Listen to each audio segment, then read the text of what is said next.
ਸਤਿ ਸ਼੍ਰੀ ਅਕਾਲ ਜੀ, ਤੁਸੀਂ ਦੇਖ ਰਹੇ ਹੋ ਪੰਜਾਬ ਮੇਲ USA TV। ਮੈਂ ਹਾਂ ਬरुण कौर मान। ਖਬਰਾਂ ਦੇ ਬੁਲੇਟਿਨ ਵਿੱਚ ਤੁਹਾਡਾ ਸਵਾਗਤ। ਪੇਸ਼ ਨੇ ਪਹਿਲਾਂ ਚੁਣਵੀਆਂ ਖਬਰਾਂ। H1B ਵੀਜ਼ਿਆਂ ਲਈ ਦੂਜੀ ਲੋਟਰੀ ਕੱਢੇਗਾ ਅਮਰੀਕਾ। ਅਮਰੀਕਾ ਜਾਣ ਵਾਲਿਆਂ ਲਈ 에ਅਰ ਇੰਡੀਆ ਨੇ ਵਧਾਈ ਫਲਾਈਟਸ ਦੀ ਗਿਣਤੀ। ਭਾਰਤ ਨੇ ਕੌਮਾਂਤਰੀ ਉਡਾਣਾਂ ਤੇ ਪਾਬੰਦੀ 31 ਅਗਸਤ ਤੱਕ ਵਧਾਈ। ਕੈਨੇਡਾ ਪਹੁੰਚੇ 1,43,000 ਨਵੇਂ ਪ੍ਰਵਾਸੀ। ਵਾਈਡਨ ਵੱਲੋਂ ਪ੍ਰਸ਼ਾਸਨ ਨੂੰ ਵੈਕਸੀਨ ਲਗਵਾਉਣ ਵਾਲਿਆਂ ਨੂੰ $100 ਦੇਣ ਦੀ ਅਪੀਲ। ਅਮਰੀਕੀ ਰਾਸ਼ਟਰਪਤੀ ਵਾਈਡਨ ਨੇ ਅਫਗਾਨੀ ਲੋਕਾਂ ਦੇ ਅਮਰੀਕਾ ਆਉਣ ਤੇ ਜਤਾਈ ਖੁਸ਼ੀ। ਤੇ ਹੁਣ ਇਹਨਾਂ ਖਬਰਾਂ ਦਾ ਵਿਸਥਾਰ।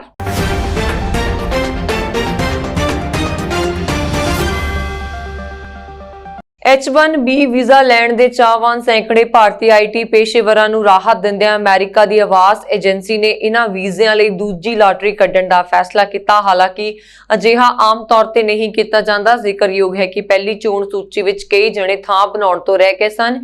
ਅਮਰੀਕੀ ਨਾਗਰਿਕ ਤੇ ਆਵਾਸ ਸੇਵਾ ਨੇ ਕਿਹਾ ਹੈ ਕਿ H1B ਵੀਜ਼ਾ ਲਈ ਪਹਿਲਾਂ ਜਿਹੜਾ ਕੰਪਿਊਟਰ ਰਾਹੀਂ ਡਰਾ ਕੱਢਿਆ ਗਿਆ ਸੀ, ਉਸ ਵਿੱਚ ਕਾਂਗਰਸ ਵੱਲੋਂ ਮਨਜ਼ੂਰ ਕੀਤੇ ਗਏ ਵੀਜ਼ਿਆਂ ਦੀ ਗਿਣਤੀ ਮੁਤਾਬਕ ਉਮੀਦਵਾਰ ਨਹੀਂ ਮਿਲ ਸਕੇ ਸਨ।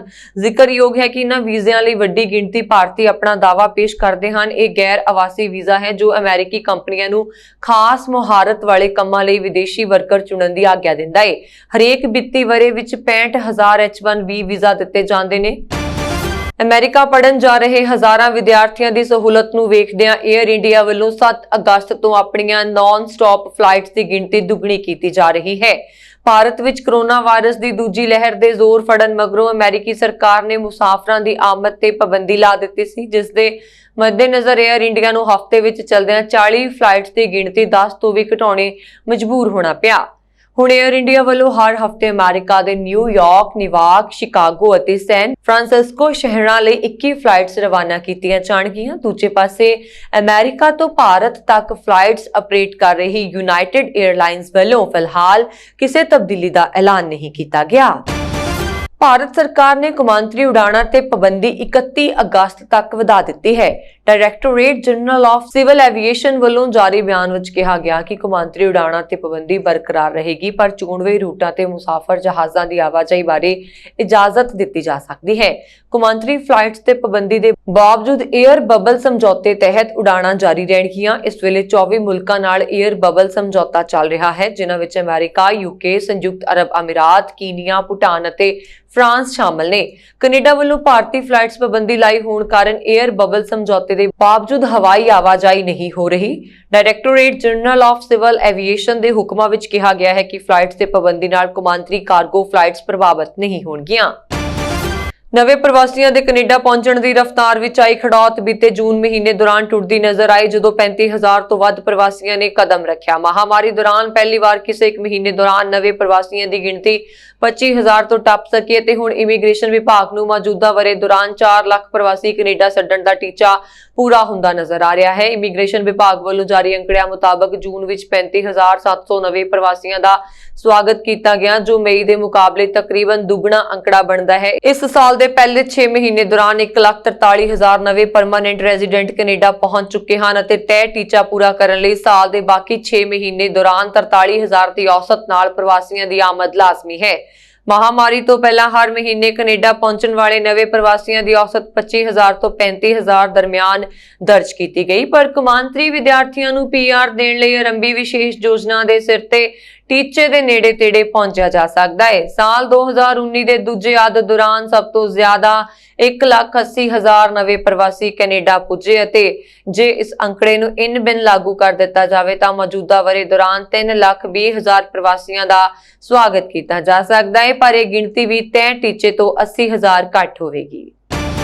ਅਮਰੀਕਾ 'ਚ ਵੱਡੇ ਪੱਧਰ ਤੇ ਚੱਲ ਰਹੀ ਟੀਕਾਕਰਨ ਮੁਹਿੰਮ ਦੇ ਬਾਵਜੂਦ ਕਈ ਲੋਕ ਅਜਿਹੇ ਹਨ ਜੋ ਟੀਕਾ ਨਹੀਂ ਲਗਵਾ ਰਹੇ। ਦੂਜੇ ਪਾਸੇ ਅਮਰੀਕਾ 'ਚ ਕੋਰੋਨਾ ਵਾਇਰਸ ਤੇ ਡੈਲਟਾ ਵਾਇਰਸ ਦੇ ਮਾਮਲੇ ਸਾਹਮਣੇ ਆਏ, ਇਸ ਲਈ ਜ਼ਿਆਦਾ ਲੋਕਾਂ ਨੂੰ ਕੋਰੋਨਾ ਵੈਕਸੀਨ ਲੈਣ ਲਈ ਉਤਸ਼ਾਹਿਤ ਕਰਨ ਵਾਸਤੇ ਰਾਸ਼ਟਰਪਤੀ ਜੋ ਬਾਈਡਨ ਸ਼ਹਿਰਾਂ ਅਤੇ ਸਟੇਟਾਂ ਨੂੰ ਟੀਕਾ ਲਗਵਾਉਣ ਵਾਲੇ ਲੋਕਾਂ ਨੂੰ $100 ਦੀ ਪੇਸ਼ਕਸ਼ ਕਰਨ ਦੀ ਅਪੀਲ ਕਰ ਰਹੇ ਨੇ। ਰਾਸ਼ਟਰਪਤੀ ਵੱਲੋਂ ਇਹ ਅਪੀਲ ਨਿਊਯਾਰਕ ਦੇ ਮੇਅਰ ਬਿਲਡੀ ਬਲਾਸੀਓ ਵੱਲੋਂ ਵੈਕਸੀਨ ਲਗਵਾਉਣ ਵਾਲੇ ਲੋਕਾਂ ਨੂੰ $100 ਦੇਣ ਦੇ ਐਲਾਨ ਕਰਨ ਤੋਂ ਬਾਅਦ ਕੀਤੀ ਜਾ ਰਹੀ ਹੈ। ਖਜ਼ਾਨਾ ਵਿਭਾਗ ਅਨੁਸਾਰ ਰਾਸ਼ਟਰਪਤੀ ਚਾਹੁੰਦੇ ਹਨ ਕਿ ਰਾਜ ਅਤੇ ਸਥਾਨਕ ਸਰਕਾਰਾਂ ਮਾਰਚ ਵਿੱਚ ਪਾਸ ਕੀਤੇ ਗਏ $1.9 ਟ੍ਰਿਲੀਅਨ ਦੇ ਰਾਹਤ ਬਿੱਲ ਵਿੱਚ ਸ਼ਾਮਲ ਰਾਹਤ ਫੰਡਾਂ ਤਹਿਤ $350 ਬਿਲੀਅਨ ਦੀ ਰਾਸ਼ੀ ਚੋਂ $100 ਦੇ ਭੁਗਤਾਨ ਤੇ ਵਿਚਾਰ ਕਰਨ, ਜਿਸ ਨਾਲ ਜ਼ਿਆਦਾਤਰ ਲੋਕ ਵੈਕਸੀਨ ਲਈ ਅੱਗੇ ਆ ਸਕਣ। CDC ਦੇ ਅੰਕੜਿਆਂ ਅਨੁਸਾਰ ਅਮਰੀਕਾ ਨੇ 69.4% ਬਾਲਕਾਂ ਨੂੰ ਵੈਕਸੀਨ ਦੀ ਘੱਟੋ-ਘੱਟ ਅਤੇ 60.3% ਨੂੰ ਪੂਰੀ ਖੁਰਾਕ ਮਿਲੀ ਹੈ। ਅਫਗਾਨਿਸਤਾਨ ਵਿੱਚ ਅਮਰੀਕੀ ਸੈਨਾ ਦੀ ਮਦਦ ਕਰਨ ਵਾਲੇ ਅਫਗਾਨੀ ਲੋਕਾਂ ਦੀ ਪਹਿਲੀ ਫਲਾਈਟ ਅਮਰੀਕਾ ਪਹੁੰਚ ਗਈ। ਇਸ ਵਿੱਚ 200 ਅਫਗਾਨਿਸਤਾਨੀ ਹਨ। ਅਧਿਕਾਰੀਆਂ ਮੁਤਾਬਕ ਅਫਗਾਨਿਸਤਾਨ ਤੋਂ ਆਇਆ ਜਹਾਜ਼ ਵਰਜੀਨੀਆ ਦੇ ਫੋਰਟ ਲੀ ਵਿੱਚ ਉਤਾਰਿਆ। ਜਹਾਜ਼ ਵਿੱਚ ਸਵਾਰ ਯਾਤਰੀਆਂ ਵਿੱਚ ਦੁਭਾਸ਼ੀ ਅਤੇ ਸੈਨਾ ਦੀ ਮਦਦ ਕਰਨ ਵਾਲੇ ਅਤੇ ਉਹਨਾਂ ਦੇ ਘਰ ਵਾਲੇ ਸ਼ਾਮਲ ਹਨ। ਰਾਸ਼ਟਰਪਤੀ ਬਾਈਡਨ ਨੇ ਇਹਨਾਂ ਅਫਗਾਨੀ ਲੋਕਾਂ ਦੇ ਅਮਰੀਕਾ ਆਉਣ ਤੇ ਖੁਸ਼ੀ ਜਤਾਈ। ਉਹਨਾਂ ਨੇ ਕਿਹਾ ਕਿ ਅੱਜ ਦਾ ਦਿਨ ਇਤਿਹਾਸਿਕ ਹੈ। ਅਫਗਾਨਿਸਤਾਨ ਵਿੱਚ ਪਿਛਲੇ 20 ਸਾਲ ਵਿੱਚ ਅਮਰੀਕੀ ਸੈਨਿਕਾਂ ਅਤੇ ਡਿਪਲੋਮੈਟਾਂ ਦੇ ਨਾਲ ਹਜ਼ਾਰਾਂ ਅਫਗਾਨ ਨਾਗਰਿਕ ਮੋਢੇ ਨਾਲ ਮੋਢਾ ਮਿਲਾ ਕੇ ਚੱਲੇ। ਉਹਨਾਂ ਨੇ ਸਾਨੂੰ ਸੇਵਾਵਾਂ ਪ੍ਰਦਾਨ ਕੀਤੀਆਂ। ਅਸੀਂ ਉਹਨਾਂ ਲੋਕਾਂ ਨਾਲ ਕੀਤਾ ਵਾਅਦਾ ਪੂਰਾ ਕਰ ਰਹੇ ਹਾਂ, ਅੱਗੇ ਵੀ ਇਸ ਨੂੰ ਜਾਰੀ ਰੱਖਾਂਗੇ। ਸੀਨੀਅਰ ਉਪ ਕੌਮੀ ਸੁਰੱਖਿਆ ਸਲਾਹਕਾਰ ਟਰੈਵਰਸ ਨੇ ਕਿਹਾ ਕਿ ਅਫਗਾਨਿਸਤਾਨ ਵਿੱਚ ਕਰੀਬ 750 ਸਥਾਨਕ ਲੋਕ ਅਮਰੀਕੀ ਸੈਨਾ ਦੇ ਸਹਾਇਕ ਦੇ ਤੌਰ ਤੇ ਕੰਮ ਕਰ ਰਹੇ ਸੀ। ਇਹਨਾਂ ਵਿੱਚੋਂ ਕਈ ਸਾਡੀਆਂ ਖੂਫੀਆ ਇਕਾਈਆਂ ਨਾਲ ਜੁੜੇ ਅਤੇ ਇਹਨਾਂ ਦੇ ਘਰ ਵਾਲਿਆਂ ਨੂੰ ਮਿਲਾ ਕੇ ਕਰੀਬ 2500 ਲੋਕ ਅਜਿਹੇ ਹਨ ਜਿਨ੍ਹਾਂ ਦੇ ਲਈ ਅਮਰੀਕਾ ਵੀਜ਼ੇ ਦੀ ਪ੍ਰਕਿਰਿਆ ਪੂਰੀ ਕੀਤੀ ਜਾ ਰਹੀ ਹੈ। ਅਸੀਂ ਅਫਗਾਨਿਸਤਾਨ ਵਿੱਚ ਸਾਡੇ ਮਿਸ਼ਨ ਦਾ ਸਮਰਥਨ ਕਰਨ ਵਾਲੇ ਇਹਨਾਂ ਅਫਗਾਨੀਆਂ ਦੀ ਬਹਾਦਰੀ ਦਾ ਸਨਮਾਨ ਕਰਦੇ ਹਾਂ। ਦੱਸ ਦਈਏ ਕਿ ਅਫਗਾਨਿਸਤਾਨ ਵਿੱਚ ਸੈਨਾ ਨੇ ਪਿਛਲੇ 24 ਘੰਟਿਆਂ ਵਿੱਚ 100 ਤਾਲਿਬਾਨੀਆਂ ਨੂੰ ਢੇਰ ਕਰ ਦਿੱਤਾ ਤੇ 90 ਤੋਂ ਜ਼ਿਆਦਾ ਜ਼ਖਮੀ ਹਨ। ਸੈਨਾ ਨੇ ਤਾਲਿਬਾਨੀਆਂ ਨੂੰ ਖਦੇੜ ਕੇ ਕਈ ਪਿੰਡ ਖਾਲੀ ਕਰਵਾਏ। ਇਸ ਕਾਰਵਾਈ ਦੌਰਾਨ ਪਾਕਿਸਤਾਨ ਦਾ ਇੱਕ ਅਫਸਰ ਵੀ ਮਾਰਿਆ ਗਿਆ। ਅਮਰੀਕਾ ਦੇ ਰਾਸ਼ਟਰਪਤੀ ਜੋ ਬਾਈਡਨ ਅਤੇ ਉਪ ਰਾਸ਼ਟਰਪਤੀ ਕਮਲਾ ਹੈਰਿਸ ਸ਼ੁੱਕਰਵਾਰ ਨੂੰ 7 ਸਟੇਟਾਂ ਦੇ ਗਵਰਨਰਾਂ ਨਾਲ ਜੰਗਲੀ ਅੱਗ ਸੰਬੰਧੀ ਵਿਚਾਰ ਵਟਾਂਦਰਾ ਕਰਨ ਲਈ ਮੁਲਾਕਾਤ ਕਰਨਗੇ। ਇਸ ਦੌਰਾਨ ਬਾਈਡਨ ਵੱਲੋਂ ਇਹਨਾਂ ਸੂਬਿਆਂ ਵਿੱਚ ਜੰਗਲੀ ਅੱਗ ਦੇ ਮੱਦੇਨਜ਼ਰ ਸੂਬਾ ਸਰਕਾਰਾਂ ਦੇ ਯਤਨਾਂ ਅਤੇ ਕੇਂਦਰ ਸਰਕਾਰਾਂ ਵੱਲੋਂ ਦਿੱਤੀ ਜਾਣ ਵਾਲੀ ਸਹਾਇਤਾ ਬਾਰੇ ਗੱਲਬਾਤ ਕੀਤੀ ਜਾਵੇਗੀ। ਗਵਰਨਰਾਂ ਨਾਲ ਹੋਣ ਵਾਲੀ ਇਹ ਵਰਚੁਅਲ ਮੀਟਿੰਗ ਤਕਰੀਬਨ 1 ਘੰਟਾ ਚੱਲੇਗੀ, ਜਿਨ੍ਹਾਂ ਦੇ ਸੂਬੇ ਜੰਗਲੀ ਅੱਗ ਅਤੇ ਸੋਕੇ ਦਾ ਸਾਹਮਣਾ ਕਰ ਰਹੇ ਨੇ। ਇਹਨਾਂ ਗਵਰਨਰਾਂ 'ਚ ਮੋਂਟਾਨਾ ਦੇ ਗ੍ਰੇਗ ਗੈਨਫੋਰਟ, ਵਾਸ਼ਿੰਗਟਨ ਦੇ ਜੇ ਇੰਸਲੀ, ਕੈਲੀਫੋਰਨੀਆ ਦੇ ਗੈਵਨ ਨਿਊਸਮ, ਆਈਡਾਹੋ ਦੇ ਬ੍ਰੈਡ ਲਿਟਲ, ਓਰੇਗਨ ਦੇ ਕੇਟ ਬਰਾਊਨ, ਮਿਨੇਸੋਟਾ ਦੇ ਟਿਮ ਵਾਲਜ਼ ਅਤੇ ਵੋਮਿੰਗ ਦੇ ਮਾਰਕ ਗਾਰਡਨ ਸ਼ਾਮਲ ਹਨ। ਬਾਈਡਨ ਅਤੇ ਹੈਰਿਸ ਜੰਗਲ ਦੀ ਅੱਗ ਦੀ ਰੋਕਥਾਮ ਲਈ ਤਿਆਰੀ ਯਤਨਾਂ ਨੂੰ ਮਜ਼ਬੂਤ ਕਰਨ ਲਈ ਵਿਚਾਰ ਵਟਾਂਦਰਾ ਕਰਨਗੇ, ਜਿਸ ਵਿੱਚ ਅੱਗ ਨਾਲ ਜੂਝ ਰਹੇ ਕੇਂਦਰੀ ਫਾਇਰ ਫਾਈਟਰਾਂ ਲਈ ਤਨਖਾਹ ਵਧਾਉਣ ਦੇ ਅਤੇ ਅਸਥਾਈ ਅੱਗ ਬੁਝਾਉਣ ਵਾਲੇ ਕਰਮਚਾਰੀਆਂ ਦੀ ਭਰਤੀ ਵਧਾਉਣਾ ਵੀ ਸ਼ਾਮਲ ਹੈ। ਜ਼ਿਕਰਯੋਗ ਹੈ ਕਿ ਕੈਲੀਫੋਰਨੀਆ ਅਤੇ ਨੇਵਾਡਾ ਦੇ ਗਵਰਨਰਾਂ ਗੈਵਨ ਨਿਊਸਮ ਅਤੇ ਸਟੀਵ ਸਿਸੋਲਕ ਨੇ ਬੁੱਧਵਾਰ ਨੂੰ ਟੈਮਰੈਕ ਫਾਇਰ ਕਾਰਨ ਹੋਈ ਤਬਾਹੀ ਦਾ ਦੌਰਾ ਕਰਨ ਤੋਂ ਬਾਅਦ ਕੇਂਦਰੀ ਸਰਕਾਰ ਨੂੰ ਸਹਾਇਤਾ ਦੀ ਅਪੀਲ ਕੀਤੀ ਸੀ। ਸਾਊਦੀ ਅਰਬ ਦੀਆਂ ਸਰਹੱਦਾਂ ਹੁਣ 17 ਮਹੀਨਿਆਂ ਦੇ ਬੰਦ ਹੋਣ ਤੋਂ ਬਾਅਦ ਦੁਬਾਰਾ ਖੁੱਲ ਰਹੀਆਂ ਨੇ, ਪਰ ਸਿਰਫ ਉਹਨਾਂ ਲਈ ਜਿਨ੍ਹਾਂ ਨੇ ਕੋਰੋਨਾ ਟੀਕੇ ਦੀ ਇੱਕ ਖੁਰਾਕ ਲਈ ਹੈ। ਦੇਸ਼ ਆਉਣ ਵਾਲੇ ਸੈਲਾਨੀਆਂ ਨੂੰ ਇਸ ਟੀਕੇ ਦੀ ਸਿਰਫ ਇੱਕ ਖੁਰਾਕ ਲੈ ਕੇ ਆਉਣ ਦੀ ਵੀ ਆਗਿਆ ਹੋਵੇਗੀ, ਜੋ ਸਾਊਦੀ ਅਰਬ ਵਿੱਚ ਮਨਜ਼ੂਰ ਕੀਤਾ ਗਿਆ ਹੈ। ਇਹ ਹਨ ਫਾਈਜ਼ਰ, ਐਸਟਰਾਜ਼ੈਨਕਾ, ਮੋਡਰਨਾ ਅਤੇ ਜੌਨਸਨ ਐਂਡ ਜੌਨਸਨ। ਹਾਲਾਂਕਿ ਰਿਆਤ ਤੇ ਉਮਰਾ ਤੇ ਲੱਗੀਆਂ ਪਾਬੰਦੀਆਂ ਨੂੰ ਹਟਾਉਣ ਬਾਰੇ ਕੋਈ ਐਲਾਨ ਨਹੀਂ ਕੀਤਾ ਗਿਆ। ਮੁਸਲਮਾਨ ਸ਼ਰਧਾਲੂਆਂ ਦੁਆਰਾ ਉਮਰਾ ਲਈ ਕੋਈ ਨਿਰਧਾਰਤ ਸਮਾਂ ਨਹੀਂ ਹੈ। ਦੱਸ ਦਈਏ ਕਿ ਹਰ ਸਾਲ ਦੁਨੀਆ ਭਰ ਤੋਂ ਲੱਖਾਂ ਮੁਸਲਿਮ ਸ਼ਰਧਾਲੂ ਇੱਥੇ ਆਉਂਦੇ ਹਨ। ਸਾਊਦੀ ਅਰਬ ਦੇ ਸੈਰ ਸਪਾਟਾ ਮੰਤਰਾਲੇ ਨੇ ਐਲਾਨ ਕੀਤਾ ਹੈ ਕਿ ਵਿਦੇਸ਼ੀ ਸੈਲਾਨੀਆਂ ਨੂੰ 1 ਅਗਸਤ ਤੋਂ ਦੇਸ਼ ਵਿੱਚ ਦਾਖਲ ਹੋਣ ਦਿੱਤਾ ਜਾਵੇਗਾ। ਇਸ ਨੇ ਇਹ ਵੀ ਕਿਹਾ ਗਿਆ ਹੈ ਕਿ ਸਾਊਦੀ ਦੁਆਰਾ ਮਾਨਤਾ ਪ੍ਰਾਪਤ ਵੈਕਸੀਨ ਦੀਆਂ ਖੁਰਾਕਾਂ ਸਿਰਫ ਫਾਈਜ਼ਰ, ਐਸਟਰਾਜ਼ੈਨਕਾ, ਮੋਡਰਨਾ ਜਾਂ ਜੌਨਸਨ ਐਂਡ ਜੌਨਸਨ ਸੈਲਾਨੀਆਂ ਲਈ ਲਾਜ਼ਮੀ ਨੇ। ਮੰਤਰਾਲੇ ਨੇ ਕਿਹਾ ਕਿ ਅਜਿਹੇ ਸੈਲਾਨੀਆਂ ਲਈ ਕੁਆਰੰਟਾਈਨ ਵੀ ਲਾਜ਼ਮੀ ਨਹੀਂ ਹੋਵੇਗਾ ਅਤੇ PCR ਕੋਵਿਡ-19 ਦੇ ਨੈਗੇਟਿਵ ਨਤੀਜਿਆਂ ਨੂੰ ਲਿਆਉਣ ਦੀ ਵੀ ਜ਼ਰੂਰਤ ਨਹੀਂ ਹੈ। ਆਸਟ੍ਰੇਲੀਆਈ ਸੂਬੇ ਨਿਊ ਸਾਊਥ ਵੇਲਜ਼ ਵਿੱਚ ਕੋਰੋਨਾ ਦਾ ਕਹਿਰ ਜਾਰੀ ਹੈ। ਨਿਊ ਸਾਊਥ ਵੇਲਜ਼ ਵਿੱਚ 170 ਨਵੇਂ ਕੋਵਿਡ-19 ਕੇਸ ਦਰਜ ਕੀਤੇ ਗਏ, ਜਿਸ ਵਿੱਚ ਡੈਲਟਾ ਸਟ੍ਰੇਨ ਦੇ ਪ੍ਰਸਾਰ ਦੇ ਕੰਟਰੋਲ ਨੂੰ ਕਰਨ ਲਈ ਸਿਡਨੀ ਵਿੱਚ ਇੱਕ ਨਵਾਂ ਸਮੂਹਿਕ ਟੀਕਾਕਰਨ ਕੇਂਦਰ ਖੋਲ੍ਹਿਆ ਗਿਆ। ਪ੍ਰੀਮੀਅਰ ਗਲੇਡਸ ਬ੍ਰਿਸਕਿਲੀਅਨ ਨੇ ਉਹਨਾਂ 95,000 ਲੋਕਾਂ ਦੀ ਤਾਰੀਫ ਕੀਤੀ ਜਿਨ੍ਹਾਂ ਨੇ ਟੈਸਟ ਕਰਵਾਏ ਸਨ, ਪਰ ਚੇਤਾਵਨੀ ਦਿੱਤੀ ਸੀ ਕਿ ਨਵੇਂ ਕੇਸਾਂ ਵਿੱਚੋਂ 42 ਕਮਿਊਨਿਟੀ ਵਿੱਚ ਰਹਿੰਦੇ ਸਮੇਂ ਸੰਕਰਮਿਤ ਸਨ। ਹਾਲਾਂਕਿ ਨਵੇਂ ਕੇਸ ਨੰਬਰ ਕੱਲ ਤੋਂ ਘਟ ਰਹੇ ਨੇ। ਹਸਪਤਾਲਾਂ ਵਿੱਚ ਉਹਨਾਂ ਦੀ ਗਿਣਤੀ ਵੱਧ ਕੇ 187 ਹੋ ਗਈ ਹੈ। ਇੱਥੇ 58 ਵਿਅਕਤੀ ਗੰਭੀਰ ਦੇਖਭਾਲ ਵਿੱਚ ਹਨ ਅਤੇ ਵਿੱਚੋਂ 24 ਵੈਂਟੀਲੇਟਰ ਤੇ ਹਨ। 2019 ਵਿੱਚ ਸ਼ੁਰੂ ਹੋਏ ਕੋਰੋਨਾ ਵਾਇਰਸ ਨੇ ਦੁਨੀਆ ਦੇ ਦੇਸ਼ਾਂ ਦੇ ਸਫ਼ਰ 'ਚ ਕਈ ਰੂਪ ਬਦਲੇ। ਸਾਰੇ ਰੂਪਾਂ 'ਚ ਸਭ ਤੋਂ ਵੱਧ ਖਤਰਨਾਕ ਡੈਲਟਾ ਵੇਰੀਐਂਟ ਹੈ, ਕਿਉਂਕਿ ਇਹ ਬਹੁਤ ਜ਼ਿਆਦਾ ਇਨਫੈਕਟਡ ਹੋਣ ਦੇ ਨਾਲ ਹੀ ਖਤਰਨਾਕ ਵੀ ਹੈ। ਅਮਰੀਕਾ ਦੀ ਮੀਡੀਆ ਰਿਪੋਰਟ ਨੇ ਦਾਅਵਾ ਕੀਤਾ ਹੈ ਕਿ ਵਾਇਰਲ ਦਾ ਇਹ ਵੇਰੀਐਂਟ ਚਿਕਨਪੌਕਸ ਯਾਨੀ ਕਿ ਚੇਚਕ ਦੀ ਤਰ੍ਹਾਂ ਆਸਾਨੀ ਨਾਲ ਫੈਲ ਸਕਦਾ ਹੈ। Centers for disease control and prevention ਵੱਲੋਂ ਜਾਰੀ ਕੀਤੇ ਗਏ ਡਾਟਾ ਦੀ ਮੰਨੀਏ ਤਾਂ ਜਿਸ ਡੈਲਟਾ ਵੇਰੀਐਂਟ ਦੀ ਪਛਾਣ ਪਹਿਲੀ ਵਾਰ ਭਾਰਤ 'ਚ ਹੋਈ, ਉਹ ਵੈਕਸੀਨ ਦੀ ਖੁਰਾਕ ਲੈ ਚੁੱਕੇ ਲੋਕਾਂ ਤੇ ਵੀ ਫੈਲ ਸਕਦਾ ਹੈ, ਉਹ ਵੀ ਬਿਲਕੁਲ ਉਸੇ ਦਰ ਨਾਲ ਜਿਸ ਨੂੰ ਬਿਨਾਂ ਵੈਕਸੀਨ ਦੀ ਖੁਰਾਕ ਲਏ ਲੋਕਾਂ ਤੋਂ ICDC ਦੇ ਡਾਇਰੈਕਟਰ ਡਾਕਟਰ ਰਸ਼ੇਲ ਪੀ ਵਾਲੈਂਸਕੀ ਨੇ ਮੰਗਲਵਾਰ ਨੂੰ ਦੱਸਿਆ ਕਿ ਜਿਨ੍ਹਾਂ ਲੋਕਾਂ ਨੇ ਵੈਕਸੀਨ ਲੈ ਲਈ ਹੈ ਉਹਨਾਂ ਦੇ ਨੱਕ ਤੇ ਗਲੇ ਵਿੱਚ ਵੀ ਉਸੇ ਮਾਤਰਾ 'ਚ ਡੈਲਟਾ ਵੇਰੀਐਂਟ ਹੋਣਗੇ ਜਿਨ੍ਹਾਂ ਦੀ ਬਗੈਰ ਵੈਕਸੀਨ ਲਏ ਲੋਕਾਂ 'ਚ, ਅਤੇ ਦੋਵੇਂ ਇੱਕੋ ਸਪੀਡ ਦੇ ਨਾਲ ਲੋਕਾਂ ਨੂੰ ਇਨਫੈਕਟਡ ਕਰਨ 'ਚ ਸਮਰੱਥ ਹੋਣਗੇ। ਡੈਲਟਾ ਵੇਰੀਐਂਟ ਦਾ ਇਨਫੈਕਸ਼ਨ ਉਹਨਾਂ ਵਾਇਰਸ ਤੋਂ ਕਿਤੇ ਜ਼ਿਆਦਾ ਤੇਜ਼ੀ ਨਾਲ ਫੈਲਦਾ ਹੈ ਜੋ ਮਰਸ, ਸਾਰਸ, ਇਬੋਲਾ, ਸਾਧਾਰਨ ਜ਼ੁਕਾਮ, ਫਲੂ ਚੇਚਕ ਦਾ ਕਾਰਨ ਹੈ। ਨਾਲ ਹੀ ਇੱਕ ਚੇਚਕ ਤੇ ਵਾਇਰਸ ਤੋਂ ਕਿਤੇ ਜ਼ਿਆਦਾ ਇਨਫੈਕਟਡ ਹੁੰਦਾ ਹੈ। ਖੋਜੀਆਂ ਦਾ ਕਹਿਣਾ ਹੈ ਕਿ ਕਰੋਨਾ ਵਾਇਰਸ ਦਾ ਡੈਲਟਾ ਵੇਰੀਐਂਟ ਸਭ ਤੋਂ ਜ਼ਿਆਦਾ ਇਨਫੈਕਟਡ ਹੈ ਤੇ ਇਸ ਤੋਂ ਗੰਭੀਰ ਇਨਫੈਕਸ਼ਨ ਦਾ ਖਤਰਾ ਹੈ। ਇਸੇ ਵੇਰੀਐਂਟ ਕਾਰਨ ਦੁਨੀਆ ਭਰ ਵਿੱਚ ਅੱਜਕੱਲ ਕੋਵਿਡ-19 ਮਹਾਮਾਰੀ ਦੇ ਤੇਜ਼ੀ ਨਾਲ ਫੈਲਣ ਦਾ ਕਾਰਨ ਬਣਦਾ ਜਾ ਰਿਹਾ। ਅਮਰੀਕਾ ਦੇ ਜੌਨਸ ਹੌਪਕਿੰਸ ਯੂਨੀਵਰਸਿਟੀ ਵੱਲੋਂ ਸ਼ੁੱਕਰਵਾਰ ਸਵੇਰੇ ਜਾਰੀ ਕੀਤੇ ਗਏ ਡਾਟਾ ਅਨੁਸਾਰ ਆਲਮੀ ਕਰੋਨਾ ਇਨਫੈਕਸ਼ਨ ਦਾ ਅੰਕੜਾ 19 ਕਰੋੜ 65 ਲੱਖ ਦੇ ਪਾਰ ਚਲਾ ਗਿਆ। ਉੱਥੇ ਹੀ ਹੁਣ ਤੱਕ ਕੁੱਲ ਮਰਨ ਵਾਲੇ ਇਨਫੈਕਟਡਾਂ ਦੀ ਗਿਣਤੀ 41 ਲੱਖ 90 ਹਜ਼ਾਰ ਤੋਂ ਜ਼ਿਆਦਾ ਹੈ। ਨਵੀਂ ਸਰਕਾਰ ਚੁਣਨ ਦੀ ਤਿਆਰੀ ਕਰ ਰਹੇ ਕੈਨੇਡਾ ਵਾਸੀਆਂ ਨੂੰ ਚੋਣ ਨਤੀਜਿਆਂ ਵਾਸਤੇ ਕਈ ਦਿਨ ਉਡੀਕ ਕਰਨੀ ਪੈ ਸਕਦੀ ਹੈ। ਜੀ ਹਾਂ, ਇਲੈਕਸ਼ਨਸ ਕੈਨੇਡਾ ਨੇ ਕਿਹਾ ਹੈ ਕਿ ਚੋਣ ਤਿਆਰੀਆਂ ਹੋ ਚੁੱਕੀਆਂ ਨੇ, ਪਰ ਮਹਾਮਾਰੀ ਕਾਰਨ ਡਾਕ ਰਾਹੀਂ ਪੈਣ ਵਾਲੀਆਂ ਵੋਟਾਂ ਦੀ ਗਿਣਤੀ ਵਧੇਗੀ ਅਤੇ ਇਸ ਦਾ ਸਿੱਧਾ ਅਸਰ ਚੋਣ ਨਤੀਜਿਆਂ ਤੇ ਨਜ਼ਰ ਆਵੇਗਾ। ਇਲੈਕਸ਼ਨਸ ਕੈਨੇਡਾ ਨੇ ਦੱਸਿਆ ਕਿ 2019 ਦੀਆਂ ਆਮ ਚੋਣਾਂ ਦੌਰਾਨ 1 ਕਰੋੜ 83 ਲੱਖ ਲੋਕਾਂ ਨੇ ਵੋਟ ਪਾਈ ਅਤੇ ਇਹਨਾਂ ਵਿੱਚੋਂ ਸਿਰਫ 55,000 ਵੋਟਾਂ ਡਾਕ ਰਾਹੀਂ ਪਹੁੰਚੀਆਂ।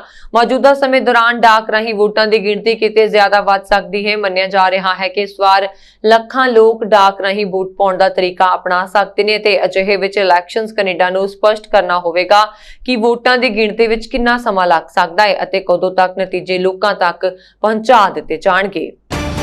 ਪੁਲਾੜ ਵਿੱਚ ਵਿਗਿਆਨਕ ਪ੍ਰਯੋਗਾਂ ਲਈ ਬਣਾਇਆ ਗਿਆ ਕੌਮਾਂਤਰੀ ਸਪੇਸ ਸਟੇਸ਼ਨ ਵੀਰਵਾਰ ਨੂੰ ਰੂਸ ਦੀ ਲਾਪਰਵਾਹੀ ਕਾਰਨ ਕੁਝ ਸਮੇਂ ਲਈ ਕੰਟਰੋਲ ਤੋਂ ਬਾਹਰ ਹੋ ਗਿਆ।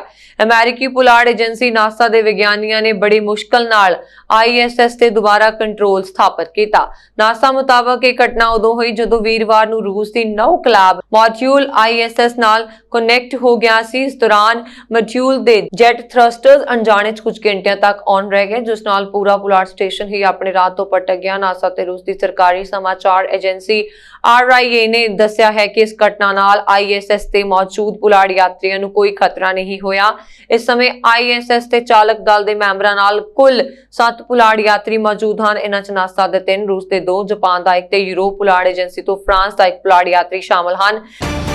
ਜਾਪਾਨ ਦੇ ਸ਼ਹਿਰ ਟੋਕੀਓ ਵਿੱਚ ਚੱਲ ਰਹੀਆਂ 올림픽 ਖੇਡਾਂ ਵਿੱਚ ਅਮਰੀਕਾ ਦੇ ਇੱਕ ਪੋਲ ਵਾਲਟ ਸੁਪਰਸਟਾਰ ਨੇ ਕੋਵਿਡ-19 ਲਈ ਪੋਜ਼ਿਟਿਵ ਟੈਸਟ ਕੀਤਾ ਹੈ, ਜਿਸ ਕਰਕੇ ਵਿਸ਼ਵ ਚੈਂਪੀਅਨ ਅਤੇ ਅਮਰੀਕੀ ਰਿਕਾਰਡ ਧਾਰਕ ਐਥਲੀਟ ਮੈਮ ਕੈਂਡਰਿਕਸ ਨੂੰ ਟੋਕੀਓ 올림픽 ਖੇਡਾਂ ਤੋਂ ਬਾਹਰ ਹੋਣਾ ਪਿਆ। ਅਮਰੀਕਾ ਦੇ 올림픽 ਅਧਿਕਾਰੀਆਂ ਨੇ ਵੀਰਵਾਰ ਨੂੰ ਜਾਣਕਾਰੀ ਦਿੰਦਿਆਂ ਦੱਸਿਆ ਕਿ ਐਥਲੀਟਾਂ, ਕੋਚਾਂ ਅਤੇ ਸਟਾਫ ਦੀ ਸਿਹਤ ਅਤੇ ਸੁਰੱਖਿਆ ਪਹਿਲੀ ਤਰਜੀਹ ਹੈ। ਇਸ ਲਈ ਕੈਂਡਰਿਕਸ ਕੋਰੋਨਾ ਦੇ ਪੋਜ਼ਿਟਿਵ ਟੈਸਟ ਤੋਂ ਬਾਅਦ ਟੋਕੀਓ 올림픽 ਵਿੱਚ ਮੁਕਾਬਲਾ ਨਹੀਂ ਕਰੇਗਾ। ਅਧਿਕਾਰੀਆਂ ਅਨੁਸਾਰ ਅਮਰੀਕੀ ਆਰਮੀ ਵਿੱਚ ਫਰਸਟ ਲੈਫਟੀਨੈਂਟ ਕੈਂਡਰਿਕਸ ਨੂੰ ਸੁਰੱਖਿਆ ਕਾਰਨਾਂ ਕਰਕੇ ਇਕਾਂਤਵਾਸ ਲਈ ਇੱਕ ਹੋਟਲ 'ਚ ਤਬਦੀਲ ਕਰ ਦਿੱਤਾ ਗਿਆ। ਇਸ ਐਥਲੀਟ ਨੇ ਸਾਲ 2016 ਵਿੱਚ ਰੀਓ ਵਿੱਚ ਕਾਂਸੀ ਦਾ ਤਮਗਾ ਜਿੱਤਿਆ ਸੀ ਤੇ ਇਸ ਵਾਰ ਉਸਨੂੰ ਸੋਨ ਤਮਗਾ ਦਾ ਦਾਅਵੇਦਾਰ ਮੰਨਿਆ ਜਾਂਦਾ ਸੀ। ਕੈਂਡਰਿਕਸ ਦੇ ਨੇੜਲੇ ਸੰਪਰਕਾਂ 'ਚ 3 ਐਥਲੀਟਾਂ ਦੇ ਸ਼ਾਮਲ ਹੋਣ ਕਰਕੇ 41 ਖਿਡਾਰੀਆਂ ਤੇ 13 ਅਧਿਕਾਰੀਆਂ ਦੀ ਬਣੀ ਸਾਰੀ 54 memory Australian track and field team ਨੂੰ ਇਕਾਂਤਵਾਸ ਵਿੱਚ ਭੇਜਿਆ ਗਿਆ। ਬਾਅਦ ਵਿੱਚ 3 ਐਥਲੀਟਾਂ ਦੇ ਨਕਾਰਾਤਮਕ ਟੈਸਟ ਕੀਤੇ ਗਏ ਅਤੇ ਉਹਨਾਂ ਨੂੰ ਮੁਕਾਬਲੇ ਲਈ ਕਲੀਅਰ ਕਰ ਦਿੱਤਾ ਗਿਆ। 올림픽 ਮੇਜ਼ਬਾਨ ਦੇਸ਼ ਜਾਪਾਨ ਨੇ ਕੋਰੋਨਾ ਵਾਇਰਸ ਕੇਸਾਂ ਦੇ ਵਾਧੇ ਦੇ ਵਿਚਕਾਰ ਆਪਣੀ ਐਮਰਜੈਂਸੀ ਦੀ ਸਥਿਤੀ ਵਧਾ ਦਿੱਤੀ ਹੈ। ਪੰਜਾਬ ਕਾਂਗਰਸ ਦੇ ਪ੍ਰਧਾਨ ਨਵਜੋਤ ਸਿੰਘ ਸਿੱਧੂ ਨੇ ਦਲਿਤ ਭਾਈਚਾਰੇ ਨਾਲ ਸੰਬੰਧਿਤ ਵਿਧਾਇਕਾਂ ਨਾਲ ਮੀਟਿੰਗ ਕੀਤੀ, ਜਿਸ ਵਿੱਚ ਦਲਿਤਾਂ ਦੇ ਮੁੱਦੇ ਵਿਚਾਰੇ ਗਏ। ਇਸ ਮੌਕੇ ਮੋਹਾਲੀ ਦੇ ਫਤਿਹਗੜ੍ਹ ਸਾਹਿਬ ਜ਼ਿਲ੍ਹੇ ਦੇ ਕਾਂਗਰਸੀ ਆਗੂ ਵੀ ਉਚੇਚੇ ਤੌਰ ਤੇ ਬੁਲਾਏ ਗਏ। ਵਿਧਾਇਕ ਰਾਜਕੁਮਾਰ ਵੇਰਕਾ ਨੇ ਕਿਹਾ ਕਿ ਪੰਜਾਬ ਕੈਬਨਿਟ ਵਿੱਚ ਦਲਿਤ ਵਸੋਂ ਦੇ ਲਿਹਾਜ਼ ਨਾਲ ਨੁਮਾਇੰਦਗੀ ਦਿੱਤੀ ਜਾਵੇ। ਵਿਧਾਇਕਾਂ ਨੇ ਸਰਕਾਰ ਤੇ ਪਾਰਟੀ ਨੂੰ ਆਪਸੀ ਤਾਲਮੇਲ ਨਾਲ ਚੱਲਣ ਅਤੇ ਪੰਜਾਬ ਵਿੱਚ ਸੰਵਿਧਾਨ ਦੀ 85ਵੀਂ ਸੋਧ ਲਾਗੂ ਕਰਾਉਣ ਤੇ ਜ਼ੋਰ ਦਿੱਤਾ। ਇਸੇ ਤਰ੍ਹਾਂ ਕਾਂਗਰਸ ਦੀ ਮਜ਼ਬੂਤੀ ਲਈ ਪੰਜਾਬ ਕਾਂਗਰਸ ਭਵਨ ਵਿੱਚ ਵਿੱਚ ਪਾਰਟੀ ਪ੍ਰਧਾਨ ਨਵਜੋਤ ਸਿੰਘ ਸਿੱਧੂ ਵੱਲੋਂ ਜ਼ਿਲ੍ਹਾ ਫਤਿਹਗੜ੍ਹ ਸਾਹਿਬ, ਮਲੇਰਕੋਟਲਾ, ਮੁਹਾਲੀ ਅਤੇ ਰੂਪਨਗਰ ਦੇ ਪਾਰਟੀ ਅਹੁਦੇਦਾਰਾਂ, ਬਲਾਕ ਪ੍ਰਧਾਨਾਂ ਤੇ ਕੌਂਸਲ ਪ੍ਰਧਾਨਾਂ ਨਾਲ ਮੀਟਿੰਗ ਕੀਤੀ ਗਈ। ਇਸ ਦੌਰਾਨ ਉਹਨਾਂ ਹਰੇਕ ਹਲਕੇ ਅਤੇ ਬਲਾਕ ਦੇ ਲੋਕਾਂ ਦੀਆਂ ਸਮੱਸਿਆਵਾਂ ਦੇ ਹੱਲ ਬਾਰੇ ਸੁਝਾਅ ਮੰਗੇ। ਇਹ ਸਨ ਹੁਣ ਤੱਕ ਦੀਆਂ ਖਬਰਾਂ। ਮੈਨੂੰ ਵਰੁਣ ਕੌਰ ਨੂੰ ਦਿਓ ਆ ਗਿਆ। ਹੋਰ ਖਬਰਾਂ ਦੇ ਲਈ ਸਾਡਾ YouTube ਚੈਨਲ ਪੰਜਾਬ ਮੇਲ USA TV ਸਬਸਕ੍ਰਾਈਬ ਕਰੋ। ਸਤਿ ਸ਼੍ਰੀ ਅਕਾਲ।